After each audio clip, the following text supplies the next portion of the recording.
Hello, and welcome to the instructional series. In this video, I am going to show you the various capabilities of 3D Experience platform that allows you to refine the concept shapes of assemblies, validate and reconstruct them for additive manufacturing process. This video will teach you how to define the functional specifications, analysis inputs, optimization targets and constraints. A satellite bracket is used to create this intuitive workflow. Now, let's get started. To analyze and optimize a design space, we must first define some input parameters. In this activity, we will set up a design space. By default, a design space created with CATIA is usually made of single volume. In order to define functional volumes, the design should be split into several subvolumes, usually by cutting with a surface. A geometry can be split in order to create partitions by a plane, another body or a surface. Let us now create partitions on the satellite bracket design space.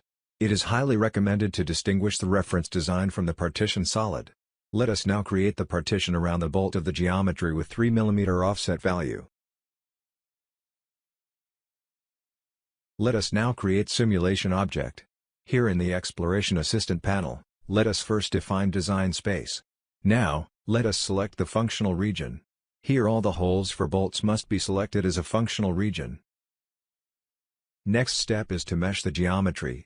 Here, let us specify the value for mesh size representation as 3.33 mm.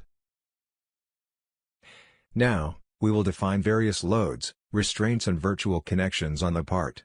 Let us start by applying remote force. Select the faces of all the bottom holes and apply force of 3000 Newton in negative Z direction. Similarly, apply force of 100 Newton in positive X direction. Next, let us create load case for the respective load. You can create multiple load cases and apply different loads and restraints in the load case manager. Here we have created 2 load cases with different inputs. Let us apply virtual bolt connections on the edges of the hole. Observe that the head diameter is defined automatically as per the selection. The axial and shear stiffness can be defined in the bolt editor dialog box.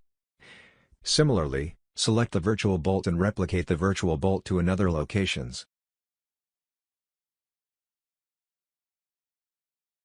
Next, to generate practical concept shape, it is necessary to set up the optimization model by defining target and constraints related to its performance.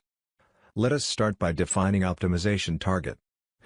For this scenario, we will set the target of maximizing stiffness with 15% target mass of the design space.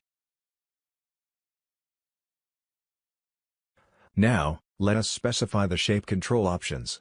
To create designs that can be easily manufactured by a defined manufacturing process, you must use the specific shape controls for that process.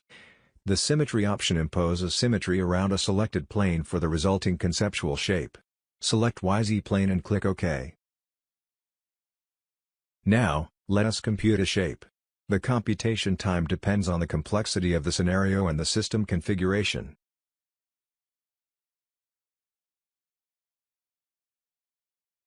The computation is now complete.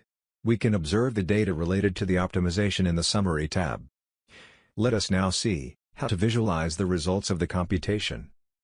First, we will define the required density for the concept shape. The Scale Shape slider can be moved to change the ISO value. Editing the ISO values updates the optimized model in the work area. To show the surface between elements that will be retained and the elements that will be removed. The values of residual volume and mass are updated for different ISO values. For this activity, let us set the slider at 50. Let us now generate the concept shape. Now let us move towards a structural validation on the conceptual shape. Let us select a new shape validation option to create a validation case.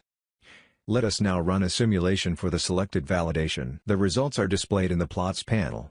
Let us now run an animation to study the variation in the contours with the steps. Thank you for watching this video.